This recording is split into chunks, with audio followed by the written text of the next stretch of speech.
दिलचस्प मुद्दा हम शो पर लेकर आए हैं, जहां पर क्योंकि एआई की इतनी बातचीत हो रही है, तमाम तरह के प्लेटफॉर्म्स जो हैं वो हमें आते हुए दिखाई दे रहे हैं। तो जब एआई की बात आती है और आपकी फाइनेंशियल प्लानिंग की बात आती है, तो रोबो फाइनेंशियल प्लानिंग के बारे में हमने काफ़ी समय से सुना हुआ है, लेकिन अब किस तरह से एआई भी आपकी फाइनेंशियल प्लानिंग कराता है? अच्छा, कैसे आपको इस पर भरोसा करना चाहिए? आपकी फाइनेंशियल प्लानिंग करा रहा है एआई, और अगर आप किसी फाइनेंशियल प्लानर के पास खुद जाते हैं, इसमें फ़र्क क्या है? कौन सा बेहतर है, कौन सा कम बेहतर है? तमाम मुद्दों पर बात रखते हैं। Kanishk Gaur, India Future Foundation technology expert मेरे साथ हैं, और Shweta Rajani, head mutual fund Anand Rathi wealth भी जुड़ गए हैं। आप दोनों का स्वागत है हमारी इस खास पेशकश में। तो सबसे पहले इस पूरे मुद्दे को हम समझना चाहेंगे कि आखिर एआई फाइनेंशियल प्लानिंग होती क्या है। कनिष्क, मेरे ख्याल से आप थोड़ा सा इस पर प्रकाश डाल सकते हैं। किस तरह से एल्गोरिदम्स और डेटा के लिहाज से एआई आपकी फाइनेंशियल प्लानिंग करता है? क्योंकि हम तो देख रहे हैं कि इस तरह के प्लेटफॉर्म्स की एक तादाद जो है वो बढ़ती हुई दिखाई दे रही है, जहां पर स्टॉक्स में आपको कहां कैसे खरीदना चाहिए, रणनीति कैसे बनानी चाहिए, म्यूचुअल फंड्स में आपको कहां कैसे खरीदना चाहिए, किसी गोल के हिसाब से अगर आपको निवेश करना हो कनिष्ठ, तो उसकी भी आपको सलाह दे देता है एआई। एक बार तो मैं ही देख रही थी, तो उन्होंने एनपीएस को रेकमेंड कर दिया एआई ने, ठीक है। इसी तरह के प्रोडक्ट्स से वो अवगत हैं और रेकमेंडेशन दे रहे हैं। इंश्योरेंस पॉलिसी कौन सी सही है, तो जैसे कि एक इंसान आपको रिकमेंडेशन देता है आपकी फाइनेंशियल प्लानिंग को लेकर, उसी तरह हम देख रहे हैं कि एआई भी दे रहा है। लेकिन ये कैसे हो रहा है कनिष्ठ, किस आधार पर हो रहा है? बिल्कुल। देखिए, जैसे आपने अपना गूगल प्ले स्टोर देखा है, उसी तरह अगर आप एआई प्लेटफॉर्म देखेंगे, चैट जीपीटी जैसे ही उनका प्ले स्टोर बना हुआ है, और उसमें बहुत सारी ऐप्स हैं जो आपको फाइनेंशियल प्लानिंग के लिए मदद कर सकती हैं। इन ऐप्स को इस्तेमाल करके आप अपना सारा फाइनेंशियल डेटा इनमें डाल सकते हैं और अपने गोल्स डिफाइन कर सकते हैं कि आप किस टाइप की इन्वेस्टमेंट करना चाहते हैं। आप शॉर्ट टर्म, लॉन्ग टर्म, आप स्टॉक्स में इन्वेस्ट करना चाहते हैं, आप म्यूचुअल फंड्स में इन्वेस्ट करना चाहते हैं। ये क्या करेगा कि इंटरनेट से जो भी आपसे रिलेटेड इन्फॉर्मेशन होगा उसको सर्च करेगा, स्टॉक्स के बारे में पढ़ेगा, एक एनालिसिस करेगा और फिर आपको एक रिकमेंडेशन देगा। तो ये प्रॉपर एक वेल्थ प्लानर की तरह काम करता है, या एक हेज फंड मैनेजर की तरह काम करता है जो आपको एडवाइस करेगा। तो बहुत सारे ऐसे लोग हैं जिन्होंने अपनी wealth planners, hedge fund advisors को निकाल दिया है और आजकल चैट जीपीटी 4 का इस्तेमाल कर रहे हैं अपनी फाइनेंशियल प्लानिंग के लिए, और इसके रिजल्ट्स काफी जबरदस्त होते हैं, क्योंकि आपको ऐसी इंफॉर्मेशन दे सकता है जो बाकी आपके फाइनेंशियल प्लानर्स कई बार गेस नहीं कर पाते। पर इसमें समझने की बात यह है कि आप डेटा कैसे फीड कर रहे हैं, वो एक बड़ा इंपॉर्टेंट एलिमेंट है। आपने अपनी फाइनेंशियल इंफॉर्मेशन कितनी डेप्थ में इसको दी है और अपनी प्रॉब्लम स्टेटमेंट किस तरह से बताई है, आपने कैसे डिफाइन किया है कि आपके क्या गोल्स हैं, आप क्या अचीव करना चाहते हैं 1 साल में, 3 साल में, 5 साल में, 10 साल में, 25 साल में, 30 साल में, और उसके लिए आपने क्या क्या टेक्निक्स अभी इस्तेमाल करी हैं, वो बहुत जरूरी है। प्रॉब्लम स्टेटमेंट को डिफाइन करना और गोल्स को अचीव करना के लिए उनको प्रॉब्लम स्टेटमेंट एक्सप्लेन करना एक बहुत इंपॉर्टेंट पार्ट है यहाँ पे, जिसके लिए आपको जितना डिटेल में आप बताएंगे, जितना बारीकता से आप उनको ये समझाएंगे, उतने आउटकम्स आपको अच्छे मिलेंगे। और बहुत सारे फाइनेंशियल प्लानर्स जो बाकी लोगों को एडवाइस करते हैं, वो आर्टिफिशियल इंटेलिजेंस का आज की तारीख में सहारा ले रहे हैं। तो वो चैट जीपीटी या फिर बार्ड का सहारा ले रहे हैं और आपको एडवाइस कर रहे हैं फाइनेंशियल प्लानिंग के लिए। तो काफी लोग हाँ, ऐसे हैं कि अपने फाइनेंशियल प्लानर्स को हटा के खुद ये काम कर रहे हैं। हाँ, बिल्कुल।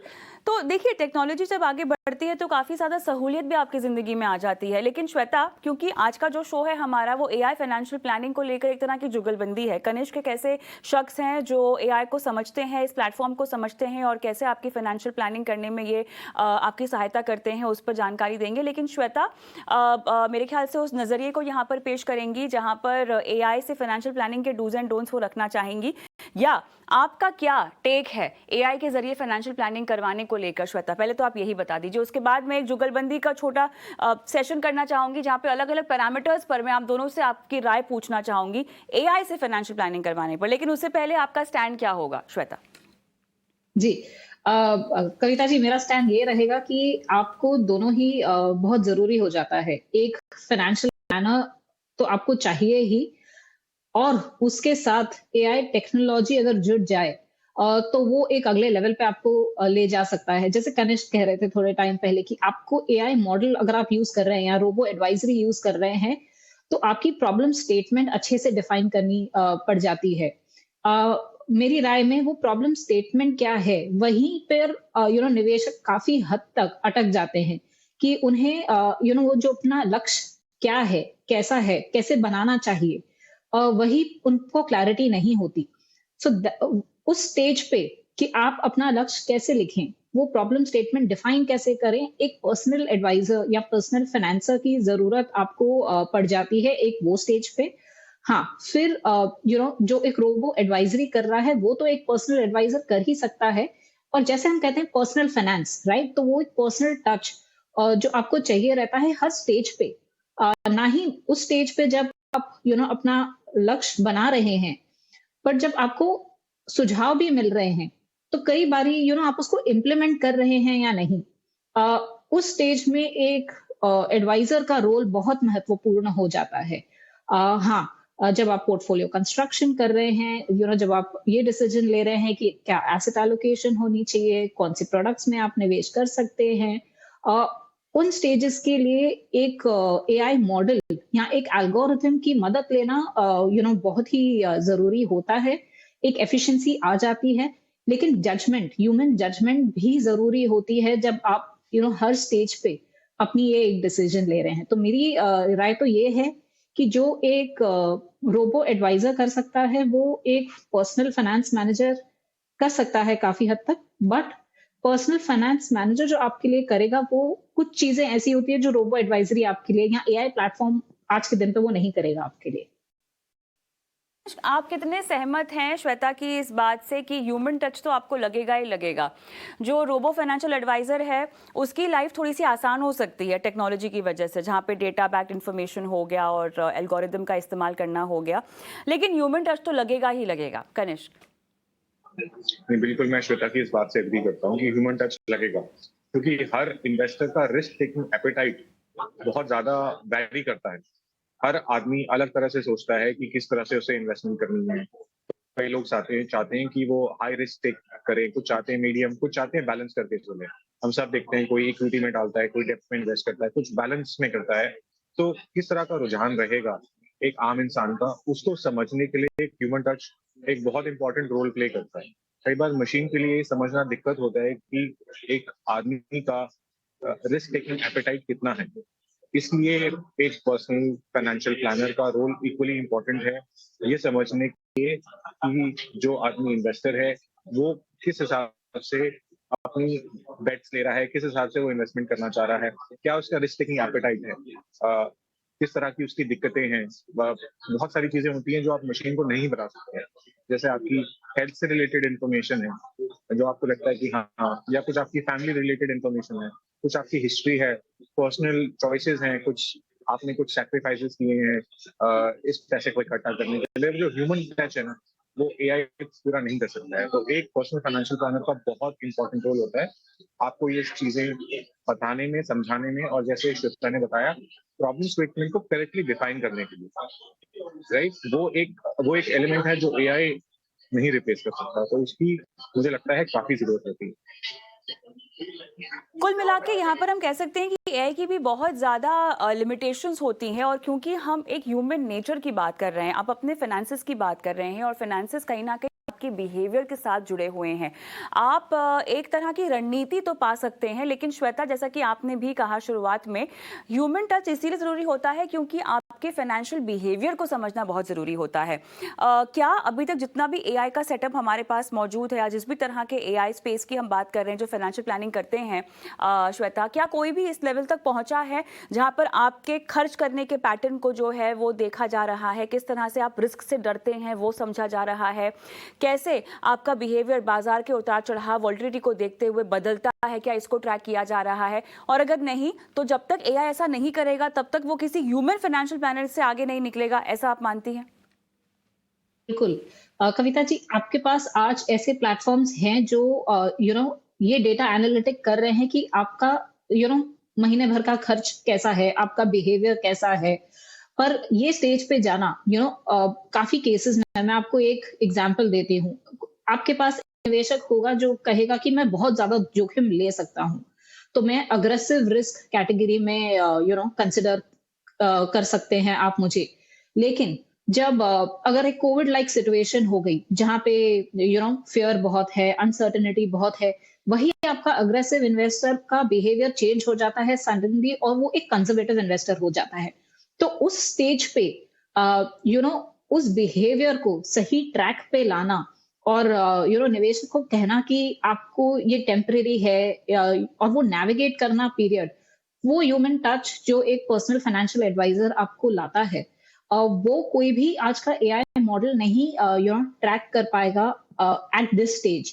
तो इसीलिए अगर ये सारी चीजों को देखें तो मैं कहूंगी कंप्लीटली एक रोबो एडवाइजरी के तरफ मूव कर जाना अगले कुछ सालों के लिए तो मुझे नहीं लगता कि ये हो सकता है। चलिए, अगले कुछ सालों तक तो ऐसा नहीं हो सकता, लेकिन थोड़ा सा कनिष्क, प्रोडक्ट्स पर हम बात करते हैं। जिस तरह के प्रोडक्ट्स आपको रेकमेंड करता है एआई, अलग अलग तरह का मिक्स है। अगर हम पोर्टफोलियो की बात करें तो कभी एआई आपको इंश्योरेंस पॉलिसीज, या कभी आपको इन्वेस्टमेंट इंस्ट्रूमेंट्स, या आपके टैक्स को लेकर क्या बचत या कहाँ आपको नुकसान हो सकता है, इस तरह की सलाह भी देता हुआ दिखाई दे रहा है। अब सवाल यहाँ पर यही है कि हमेशा हम जो है किसी भी इंफॉर्मेशन को लेकर आजकल कुछ करना हो तो हम गूगल कर लेते हैं। अब जब इस तरह से एक एआई आपको बता रहा है तो कहीं ना कहीं आपका विश्वास जो है वो हो सकता है कि बढ़ जाए। हालांकि अपने पैसों को लेकर लोगों को अभी भी काफ़ी हद तक एक ह्यूमन पर्सनल फाइनेंशियल प्लानर पर ज़्यादा भरोसा आता है, लेकिन जिस तरह के प्रोडक्ट्स आपको रेकमेंड किए जाते हैं किसी भी एआई प्लेटफॉर्म के जरिए, वो कितने भरोसेमंद हो सकते हैं? क्या ये जानकारी उसमें फीड नहीं की जा सकती?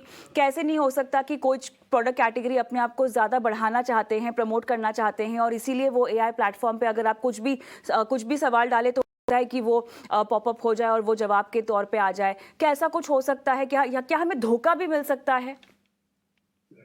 नहीं, बिल्कुल आपने बहुत इंपॉर्टेंट बात कही। बायसेस क्रिएट किए जा सकते हैं। बहुत सारी ऐसी एप्स हैं जो अपने प्रोडक्ट्स को प्रमोट करने के लिए प्ले स्टोर के ऊपर, पर्टिकुलरली चैट जीपीटी के प्ले स्टोर पे एप्स बना रही हैं, जिनको आप अगर क्लिक करेंगे, टिक करेंगे तो आपको वो वैसी एडवाइस देंगे जिससे उनके प्रोडक्ट प्रमोट होते हैं। तो एक बैलेंस रखना बहुत ह्यूमन डिपेंडेंट है, बिकॉज आप कौन सी ऐप चूज कर रहे हैं एआई के प्ले स्टोर पे, वो एक इम्पोर्टेंट रोल है। आप ऐप चूज कर रहे हैं जो आपको इन्वेस्ट कराती हैं इक्विटी में, डेब्ट में, पीएमएस में, कौन सी एप्स हैं जो आपको फ्यूचर्स में, डेरिवेटिव्स में इन्वेस्ट कराती हैं। तो आप किस टाइप की ऑप्शन चूज कर रहे हैं वो एक इम्पोर्टेंट रोल है। और ये एप्स बनाने वाले कौन है, इनको फंड किसने किया है, उनका अल्टीरियर मोटिव क्या है इनको बनाने का, वो एक बड़ा इंपॉर्टेंट एलिमेंट है। क्योंकि आज के टाइम में अगर आप चैट जीपीटी के प्ले स्टोर पे देखेंगे तो कम से कम 300 350 से ज्यादा ऊपर एप्स हैं, और उसमें करीबन 50 से ज्यादा फाइनेंशियल प्लानिंग की एप्स होंगी। अब ये 50 फाइनेंशियल प्लानिंग की एप्स अलग अलग तरीके की हैं, जो जिसमें इंश्योरेंस की एप्स भी आती हैं, इसमें आपके फाइनेंशियल प्लानर्स भी आते हैं जो एआई एनेबल्ड है। अब ये किसने बनाई है? ये वो उन कंपनियों ने बनाई हैं जो आपको नॉर्मली ये प्रोडक्ट्स बेचती रही हैं, बट उन्होंने एआई मॉडल क्यों बनाया प्ले स्टोर पे? ताकि उनके प्रोडक्ट्स बिके। तो आंख बंद करके इन पे विश्वास कर लेना और ये मान लेना कि आपको ये सही डिसीजन देंगे क्योंकि आपने वो ऐप सेलेक्ट करी है, मुझे लगता है गलत है। तो आपको अपनी चॉइसेस भी देखनी पड़ेंगी कि आप एंड ये जो आपका चैट जीपीटी।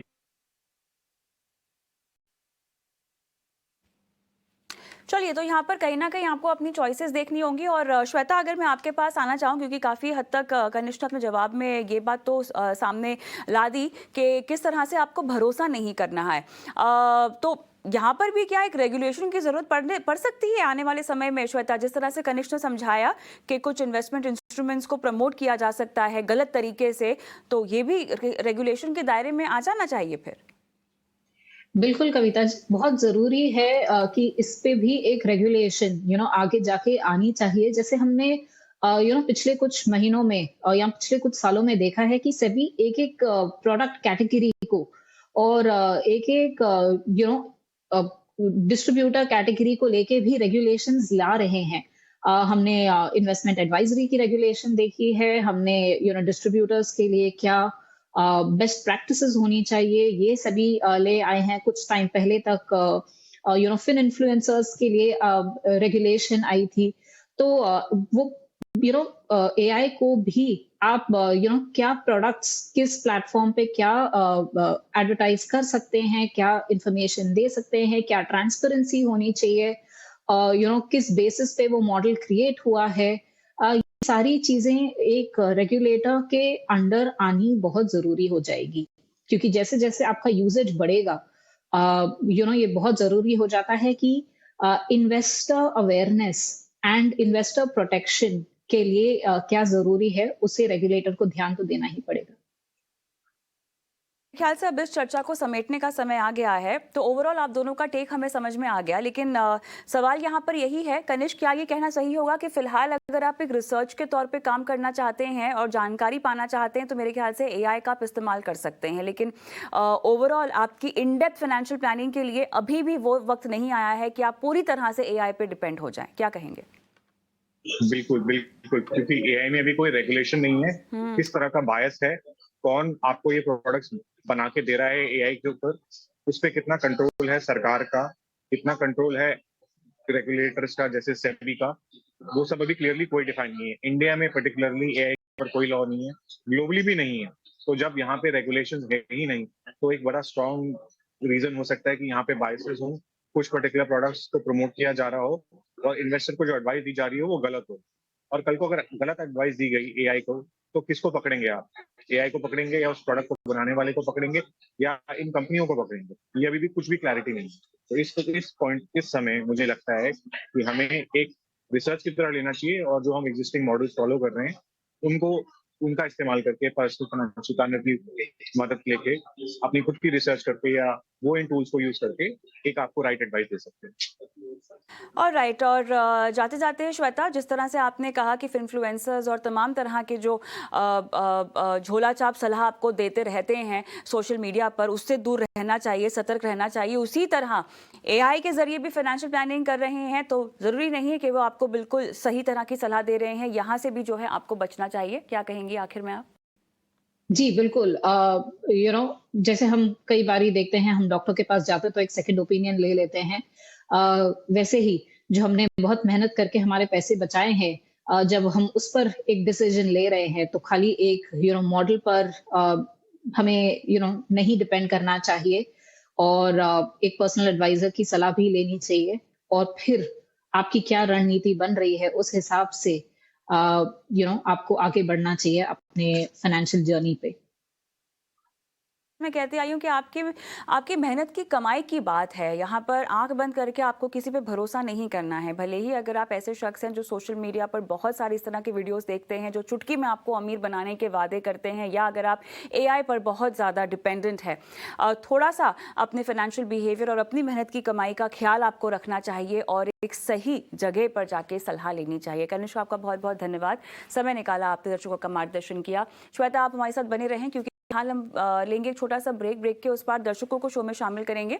और इस बीच अगर आप भी हमारा शो देख रहे हैं, आपको भी इन्वेस्टमेंट को लेके कोई सवाल पूछना है, म्यूचुअल फंड हो, इंश्योरेंस हो, टैक्स हो, या अपने लोन से अगर आपको छुटकारा पाना है और हमसे सलाह चाहते हैं तो व्हाट्सएप कर दीजिए अपने सवाल को। और साथ ही आप यूट्यूब पर भी अपने सवाल पहुंचा सकते हैं। नए शोज़ और पुराने शोज़ आप यूट्यूब पर देख सकते हैं। सोशल मीडिया के सभी प्लेटफॉर्म पर हम उपलब्ध हैं। मिलती हूँ आपको ब्रेक के बाद। ब्रेक के उस पार दर्शक जुड़ेंगे लाइव शो में हमारे साथ।